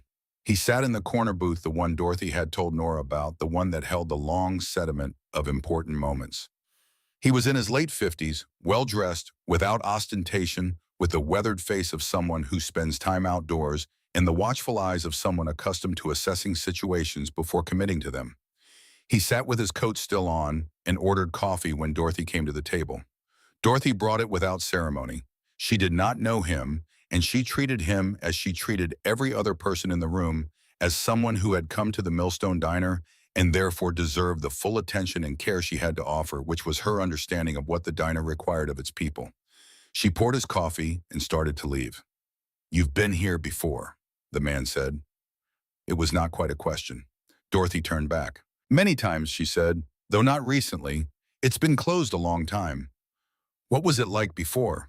Dorothy looked at him for a moment with the evaluating gaze of a retired schoolteacher encountering an unexpected question, and then she sat down across from him in the booth, not waiting to be asked. because Dorothy Mercer had learned long ago that life is too short for unnecessary waiting. She told him about the booth, about a young man named Stanley who had been so nervous on their first date that he spilled his water twice, and how the waitress Betty had restored his dignity without making a production of it. About how Stanley had proposed at this same table 11 years later after all those years of being sure, and how the ring had been modest, but exactly right. About 50 years of marriage that had started in this booth, in this room, with coffee and pie and a conversation that had not wanted to end. The man across from her listened with the complete attention of someone who was hearing something they did not expect to need. Roy Harmon, finishing his second cup at the counter, noticed the booth and carried his coffee over. He settled in beside the man with the ease of someone who has never in 92 years met a stranger he couldn't talk to, and he began talking about the Millstone Diner, in the way he talked about the things that mattered to him directly, without preamble, as if the conversation had already been going on for a while, and he was simply joining it at the relevant point. He talked about the mill workers coming in after the morning shift, about the stools being warm all day, one man leaving, and another sitting down before the seat had time to cool. About Harold Marsh knowing not just your order, but your news, your family, what you were worried about, what you were proud of. About what happens to a town when the place where people gather disappears. Not dramatically, not all at once, but slowly. The connections fraying one by one until people who lived 3 blocks apart became strangers who had forgotten they had ever been anything else. You can't replace a place like this with something else, Roy said. You can put up another building. You can put in a chain restaurant or a coffee shop, whatever they're building now. People will go there, but it won't be the same. Because the same isn't about the food or the coffee. The same is about 30 years of shared history in the walls. You can't manufacture that. You can only lose it. The man said nothing for a long time. Then he stood up. He folded a 20 under his coffee cup. He looked at Dorothy and at Roy, and at the room full of people around him, at the jukebox playing in the corner, and the jar filling on the counter, and the students in the booth, and the veterans at the counter, and the children being lifted onto stools by their parents, and he walked out the front door without introducing himself. Walter had watched all of this through the pass-through window. He was still watching when the man came around through the back entrance 15 minutes later and found Walter in the kitchen. "Mr. Crane," Walter turned. "My name is Raymond Marsh," the man said. Walter looked at him. He recognized the name with the full weight of what it meant.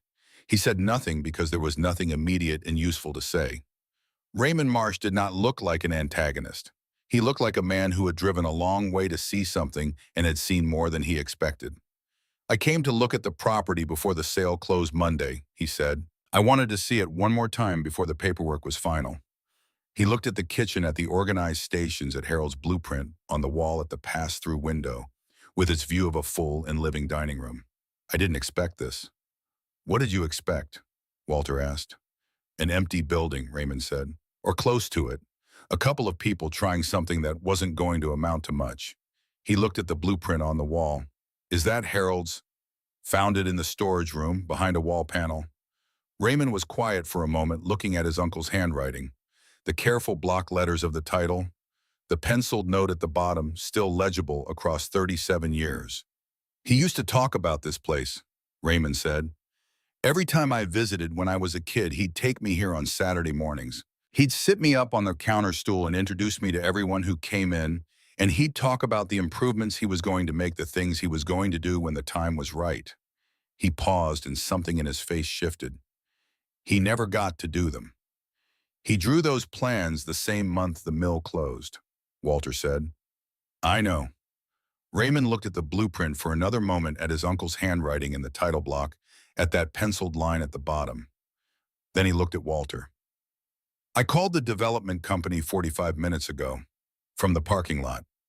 He said it simply, without drama, the way you say something when you have already made peace with the cost of it. "The deal is off." Walter did not move. "I'm not a wealthy man," Raymond said. "I'm a high school teacher in Lexington. That sale was supposed to be my retirement. I want to be honest with you about that because I don't want you to think this is a small thing I'm offering." He reached into his jacket and produced a folded sheet of paper. 150,000, below market, below what the development firm was paying.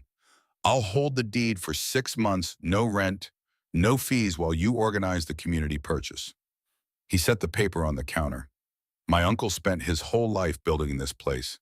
He believed in what it was for people. The least I can do is give the right people a chance to continue what he started. He looked at Walter directly. Finish what he started, he said. That's all I'm asking.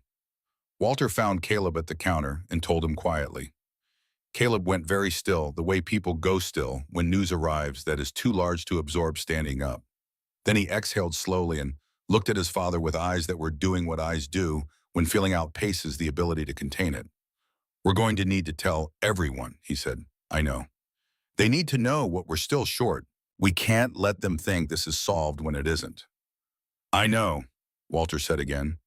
He called for attention the way men of his generation call for attention, not with volume, but with stillness, standing in the middle of the room and waiting until the quiet spread outward from him like something moving through water. The room settled. He told them about Raymond Marsh. He told them about the $150,000 offer and the 6-month window. He told them about the jar on the counter, which Caleb had quietly counted twice during the morning and which stood at $11,400. He told them they were still more than $100,000 short.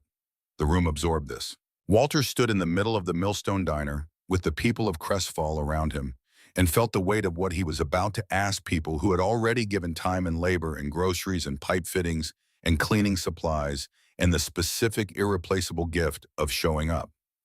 He was about to ask them to believe that what they had was enough to build something lasting when the arithmetic said it might not be. He looked at the guest book on the counter. He had not planned this. It arrived the way real things arrive, not from planning, but from necessity, from the moment requiring something true. He picked up the guest book and opened it to the June 1961 page. I want to read you something, he said. The room was very quiet. This is from the guest book. June 14th, 1961. He found the line with his finger. He read it aloud in the voice he used when he wanted something heard properly, clearly, without decoration. William Crane passing through Crestfall. Best coffee in Kentucky. He looked up. William Crane was my father, he said. He passed through this town 63 years ago. He sat somewhere in this room and drank coffee and thought it was worth writing down. I didn't know that until 3 days ago. He paused. I came to Crestfall because my truck died on Route 9, and I had $43 and nowhere else to be. I didn't choose this town. I didn't choose this building. But my father sat in it 63 years ago, and Harold Marsh drew plans for its future in the same summer it was dying, and somewhere between those two things I found something I didn't know I was looking for. He set the guest book on the counter. He had said what he needed to say. The room was quiet in the way that rooms are quiet when something true has been said in them, and the truth is still moving through the air, still being absorbed. Then Caleb stepped forward. He picked up the pen from beside the guest book. He found the page, the June 1961 page, the entry in Walter's father's handwriting. He looked at it for a moment. Then beneath his grandfather's words and beneath the entry Walter had made the night before the opening, Caleb wrote slowly and clearly, taking care with each letter, Caleb Crane, December 1st, 2024. We came back to finish what he started. He set the pen down. Dorothy Mercer was the first to move. She walked to the jar on the counter and placed her hand on it without adding to it, just rested her hand on the glass for a moment, as if making contact with something, as if confirming that it was real. Then she went to find her handbag. What happened next was not dramatic in the way that movie moments are dramatic. It was quieter than that and more complete. People moved around the room, talking to one another, pulling out wallets and phones and address books. Earl called 3 people who had grown up in Crestfall and moved away, reaching them in other states, explaining in the unhurried way of a man who does not waste words and trusts that the right words will be enough. Agnes got on the phone with the owner of the grocery supply company in the next county over a man she had done business with for 20 years and who owed her more than a few favors. Roy Harmon wrote a check with the careful, deliberate penmanship of a man for whom writing a check is still a significant act, tore it from the book and placed it in the jar. Gideon Doyle's 2 sons stepped outside together and made calls to people in their towns. One of them came back 20 minutes later with a figure written on his phone, a commitment from people who had heard what was happening and wanted to be part of it. Margaret Briggs posted something that was shared 200 times in the first hour, reaching former residents of Crestfall in 15 states. The jar on the counter kept filling. Walter stood in the middle of it and let it happen around him and understood that this was not something he could have built. You cannot build community. You can only create the conditions for it show up honestly, do the work with care, and then step back and let people choose. You can only make the space and let them decide what to do with it. These people were choosing. The day wound down slowly the way good days do not, with a sharp ending, but with a gradual easing. Fewer people and longer conversations, the late afternoon light coming through the windows at the low angle of early December. By 4 o'clock, the crowd had thinned to the core group, the people who had been there from the beginning. They sat in the booths and at the counter, and nobody was in a hurry to leave. Dorothy and Nora washed the last of the dishes. Caleb tallied the day's final numbers at the counter. His head bent over the notebook, his handwriting, the precise and efficient script of a man who communicates more clearly in numbers than in most other languages. Walter cleaned the kitchen. He did it the way he did everything thoroughly without shortcuts, working his way across each surface from left to right. He scrubbed the griddle, he degreased the range, he restacked the trays and returned every utensil to its place. He wiped down Harold Marsh's blueprint on the wall, careful not to disturb its corners. When he was finished, he stood in the clean kitchen and looked at it. Caleb appeared at the pass-through. "Total for the day," he said. "Cash and checks in the car plus commitments from people who called in 11,400 from the jar. Another 22,000 in commitments from calls made today." He paused. Margaret's post has been shared over 400 times in the last 3 hours. There are people reaching out from Louisville, Lexington, Nashville, Atlanta, former residents who want to be part of this. Another pause. "It's not over." Walter looked at his son. "No," he said, "it's not. 5 months is not a long time in the life of a building that has stood for 70 years. But in the life of a town that had spent 2 decades learning to expect less, 5 months was enough. The fundraising campaign moved in ways that Walter could not have predicted, and that Caleb tracked with the systematic precision of someone who had found his purpose in the organizing of complex things. Former residents of Crestfall made contributions from addresses across the country, people who had driven away in the 1990s and the early 2000s and had never stopped carrying the town with them, who had been waiting without knowing it for something worth coming back to. A feature piece in a Louisville paper was picked up by a wire service and ran in 17 states. A Kentucky state grant for rural revitalization applied for by Agnes Whitfield in December, pushed through in March by a state legislator who was looking for exactly this kind of story to champion, provided $20,000. By the end of April, the total was $162,000. Raymond Marsh signed the papers on a Thursday afternoon in Earl Hutchins's living room because the town had no lawyer's office large enough for the occasion, and Earl's dining room table was the largest flat surface available. Raymond shook Walter's hand and said nothing dramatic because the occasion did not require it. He had said what needed saying in December in a kitchen that smelled like cinnamon and coffee, standing in front of his uncle's blueprint. The cooperative was formed with 43 founding families, each purchasing a share at $500. Walter and Caleb received shares voted to them by the board in recognition of what the lawyers called sweat equity, which is the formal term for the kind of investment that doesn't show up on financial statements, but without which nothing real gets built. Earl Hutchins became president of the board. Dorothy Mercer became treasurer. Agnes Whitfield took operations. The diner opened for breakfast on Fridays, Saturdays, and Sundays, with a waiting list for the counter stools on Saturday mornings that stretched 3 weeks out by the time February arrived. Walter cooked. Caleb managed everything else with Nora beside him, increasingly beside him, in ways that extended beyond operations, and scheduling, the quiet fact of them becoming a them, acknowledged by everyone in the way small-town communities acknowledge such things, which is without announcement, simply by adjusting their assumptions about the future. On a morning in late April, Gideon Doyle and Silas Webb installed the new sign. It had been designed and painted by 4 of Margaret Briggs's art students working over 3 weekends in the school's art room, with the focused seriousness of young people who understand that some work matters more than other work, that not everything you do is equivalent, that this particular thing was worth doing right. The lettering was clean and confident. The colors were right, not flashy, not trying too hard, simply correct. It read, "Millstone Diner Community Owned." Since 2025, Walter stood on the sidewalk with Earl and Dorothy and watched it go up, watched Gideon and Silas work with the efficient cooperation of two men who have done enough jobs together that they don't need to talk through every step. Looks right, Earl said. It does, Walter said. Dorothy said nothing. She was looking at the sign with the expression of a woman who has been patient for a long time and has learned not to undermine the arrival of a good thing by talking too much about it. Later that morning, Walter asked Declan to come by. Declan was 17, a junior at Crestfall High, one of the students who had shown up to clean the diner in November and had not really left since. He was quiet in the manner of young people who listen more than they speak, which Walter had recognized early as a form of intelligence rather than shyness. The intelligence of someone who understands that you learn more by listening than by talking, that most people reveal everything important about themselves if you give them enough silence to fill. He had been learning kitchen work alongside Walter for 3 months, learning the structural and mechanical basics that Walter considered foundational, how to assess a building, how to diagnose a failing system, how to make a repair that would last rather than one that merely postponed the failure. He arrived promptly, which Walter had also noted. Promptness in a 17-year-old is not common. It indicates something about how a person understands their relationship to time and to the expectations of others. Walter brought him into the kitchen. The toolbox was on the counter.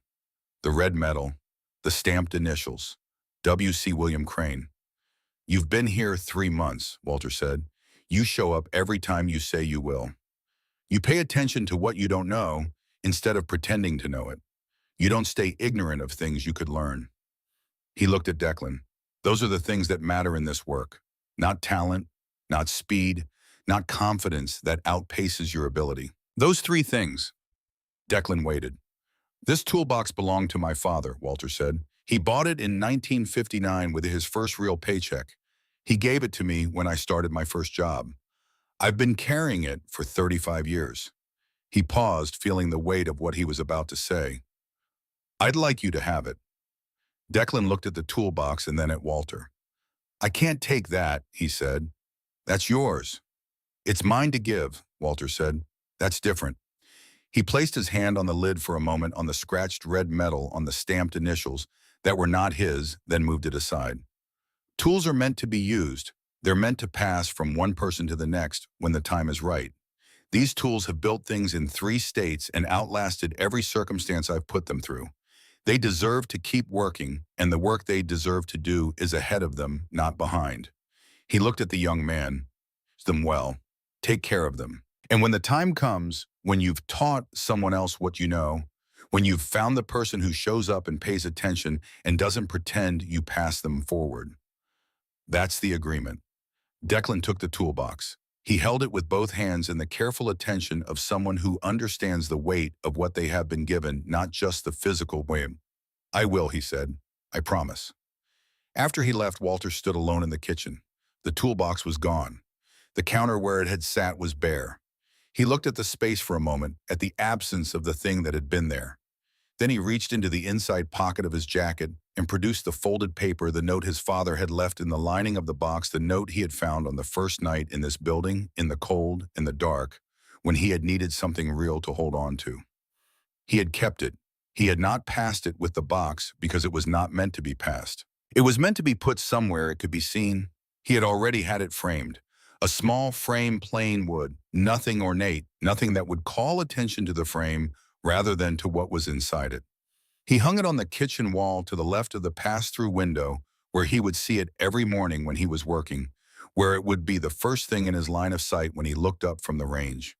Beside it, he hung Harold Marsh's blueprint, weighted and mounted properly now, on the same wall, the penciled note at the bottom, still legible across 37 years. If I can get through this winter, I can save this place. 2 men who had never met. 2 things they had left behind in this building. Walter stepped back and looked at them together for a long time. It was May before Crestfall felt like spring. Kentucky springs are like that. They take their time arriving, and then when they come with conviction, the kind of warmth that is not tentative, but definite, that says, this is real, this is lasting, you can count on this now. The trees along Main Street had come back. The weeds in the sidewalk cracks were still there, but had been joined by other things, volunteer flowers that had seated themselves in the cracks and decided to stay. On a Thursday morning, Walter was in the kitchen at 5 o'clock. The diner didn't open on Thursdays. It was his morning to be alone in the kitchen to do the preparation work for the weekend without the pressure of service to move at his own pace through tasks that needed doing. He had come to value these mornings more than he had expected to. They were quiet in a way that nourished rather than isolated the quiet of a place that has been filled with people and holds the shape of their presence even when they're gone. He had coffee going. He set both hands flat on the counter, the wood surface he and Caleb had sanded together on a cold November afternoon, the grain coming up clean under the work, the old scars of 37 years still visible, but integrated now part of the surface rather than damage to it, the way old wounds become part of a person rather than defining them. The wood was warm under his palms, solid, real in the way that things are real when they have been worked with and worked on and brought to a state of usefulness. He looked up at the wall, his father's note in its plain frame. Crane men build, they don't run, Harold Marsh's blueprint beside it. The kitchen as Harold had imagined it, the kitchen as it now was not identical, but in conversation with each other, the vision and the reality talking across 37 years, the plan and the completion finally occupying the same wall. Walter looked at them for a long time. He thought about the truck dying on Route 9, the $43. The cold of that first night on the floor with the sleeping bags and the canned soup and no idea what came next. He thought about the note in the bottom of the toolbox which he had not known existed until he needed it. He thought about the blueprint in the wall, Harold's attempt at a future that got interrupted before it could begin. He thought about his father's handwriting in a 63-year-old guest book, the coffee notation of a young man passing through a town he would never return to, leaving evidence of himself in a place he couldn't have known would matter to anyone, let alone to a son he hadn't had yet. He thought about Caleb. Caleb, who had given up everything to drive south with a father who had lost everything and who had not stopped believing that something could be built from the wreckage and who had turned out to be right about that. Caleb, who had written, "We came back to finish what he started" in a guest book in front of a room full of people and who had meant every word of it. Caleb, who was upstairs right now in the small apartment they had made from the storage space above the kitchen, sleeping beside a woman who asked real questions and expected real answers, building the kind of life that starts small and becomes something you didn't anticipate. He thought about what he would have said if you had told him 6 months ago, standing on the shoulder of Route 9, with the truck's engine gone quiet and the future nowhere visible, and $43 in his wallet, that this is where he would end up. In a kitchen that smelled like coffee and clean wood and the good work of the morning ahead. With a community that had chosen to build something rather than accept another loss. With a son who had become his partner in the truest sense of the word, not because Walter had asked him to, but because Caleb had chosen it. With work that mattered and people it served, and a reason to be up at 5 o'clock that was not anxiety, but purpose. He would not have believed you. He was glad now that no one had told him. Because the believing had to happen one day at a time, one repair at a time, one cup of coffee made from a percolator that had no business working and worked anyway. The believing had to be earned the same way the work was earned, through showing up when it was hard, through not running. Even when running was the simpler thing, through staying in the difficult place long enough for something to clarify. He heard movement upstairs, Caleb getting up early. He would be down in 20 minutes. Walter turned to the range. He had hash browns to prep. He had batter to check. He had cinnamon rolls to start. The recipe was his. Now the muscle memory of it, complete his hands knowing every step without having to think about it, which is the definition of something truly learned. Not information you carry, but knowledge that has become part of how you move. He reached for the flour. The percolator on the counter did its patient, reliable work. Outside, Crestfall was beginning to come awake in the May morning light. Down the block, the new bookstore opened at 8. A woman named Harriet, who had moved back from Cincinnati to open it, who said she had seen the piece about the diner and thought if they can do it, maybe I can too. 2 doors down from the bookstore, a coffee shop was under renovation. Its windows newly unboarded a young couple from Louisville who had been looking for somewhere slower and had found it. On Main Street, the banner from 2022 was gone. Someone had taken it down in December and replaced it with nothing, because nothing was more honest than a sign announcing something that wasn't happening anymore. Things were happening now. Different things. Smaller things, some of them, but real ones, the kind that accumulate into something over time, that build the way good things build without announcing themselves. Walter worked. He thought briefly about the toolbox in Declan's hands, about the tools worn smooth by 3 generations now, in a fourth set of hands moving forward into a future he would not be present for. That was the right order of things. That was what the tools were for, not to be possessed, but to keep working. You used them to build what you needed to build, and then you gave them forward, and the building continued past you beyond the edge of what you could see. The note on the wall said, "Crane men build. They don't run." Walter had run for a year. He had driven south in a failing truck with a dwindling supply of money and a son who deserved better and a shame too heavy to examine directly. He had run, and the truck had died on Route 9, and he had walked into a town that had also been running away from itself for 20 years, running from the loss of the mill, from the departure of its people, from the slow diminishment of everything it had been. And somehow, in that convergence of two things that had both run as far as they could run, something had found its footing. He was not running anymore. He was standing in a kitchen that smelled like coffee and the good work of the morning ahead, in a building that 2 men had tried to save at different times, and that was still standing, and he was making something with his hands for people who would come through the door in a few days and sit down and be fed and feel, even if they couldn't have said exactly why, like they were part of something that mattered, like they were in the right place, like the place was glad to have them. He was exactly where he needed to be. He smiled. Not the performance of a smile, not the reflexive expression that people put on for others, the real thing, the kind that comes from somewhere below the face and works its way up without being summoned. The kind you can't manufacture or decide to have. The kind that only arrives when a person is standing in the right place, doing the right work at the right time with the right people nearby. He smiled and turned back to his counter and started his day. The Millstone Diner opened for breakfast every Friday, Saturday, and Sunday. The guest book filled a new page every week. Harold Marsh's blueprint stayed on the kitchen wall. The note from William Crane stayed beside it. The jukebox played on Saturday mornings until noon. Dorothy selecting the songs, and people lingered longer than they needed to because the room gave them something they hadn't been getting anywhere else. And on a county road 9 miles south of Crestfall, a rusting sign still pointed toward a town that had decided after a long time of forgetting that it was worth the trouble of continuing, that the people still there were worth building something for, and that the people who had left might come back if there was something worth coming back to. Most things worth saving are saved by people who had no particular reason to stay. Walter Crane had no particular reason to stay.